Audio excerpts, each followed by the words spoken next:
Bonjour et bienvenue dans cette vidéo de présentation sur la configuration partagée. Cette fonctionnalité de 2IS 7 et 7.5 permet deux choses. La première est l'exportation de la configuration de votre serveur IS sur un share distant ou local. La deuxième permet de configurer vos serveurs IS pour qu'ils utilisent la configuration qui vient d'être exportée et non plus la configuration locale. Nous nous retrouvons donc avec un fichier de configuration commun pour l'ensemble de vos serveurs IS qui ont été configurés pour utiliser la configuration partagée. Pour la mettre en place, il faut tout d'abord exporter la configuration de votre serveur IS. Cliquez sur Exporter la configuration dans le panneau Action. Renseignez le share que vous avez créé au préalable. Renseignez un compte qui a les droits d'accès en lecture et en écriture sur ce share. Ici, c'est un compte de domaine, mais vous pouvez utiliser un compte local, à la condition que ce compte soit créé à la fois sur la machine hébergeant le share et à la fois sur le serveur IIS, et qu'ils aient le même mot de passe et le même nom. 2IS vous demande également un mot de passe pour les clés de chiffrement. Ces clés sont utilisées pour encrypter les données sensibles, comme les mots de passe, à l'intérieur des fichiers de configuration.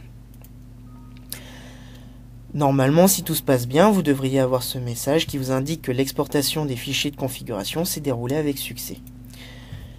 On peut aller vérifier sur notre share si les fichiers sont bien présents. Nous retrouvons donc l'administration.config, l'applicationhost.config et les clés d'encryption. Ensuite, il faut configurer votre serveur IIS pour qu'il aille lire la configuration dans ce share. Cochez la case « Activer la configuration partagée », renseignez le share sur lequel vous venez d'exporter votre configuration, renseignez à nouveau le compte qui a les droits de lecture et d'écriture sur ce share, et appliquez dans le panneau Action.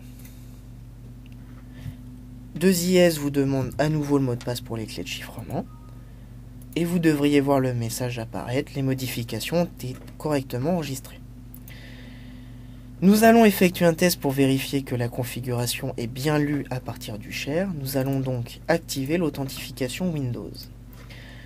Si j'ouvre le fichier de configuration applicationhost.config et que je vais à la fin de ce fichier, nous pouvons voir que sur le default website, au niveau de l'authentification Windows est bien activée.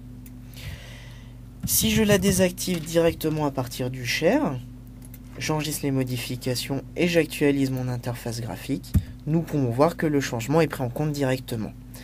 Il faut savoir que la configuration partagée se base sur les File Change Notification, donc à partir du moment où le fichier a été modifié, 2IS le sait et recharge toute la configuration.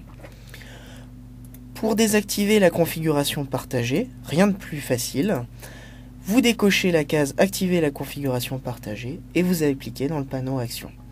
2IS vous demande alors si vous voulez rapatrier la configuration qui était présente sur le share et écraser celle qui est présente en local. Ce choix vous appartient, tout dépend des modifications que vous avez effectuées avant et après. Voilà pour la configuration partagée. Merci d'avoir regardé cette vidéo. À bientôt.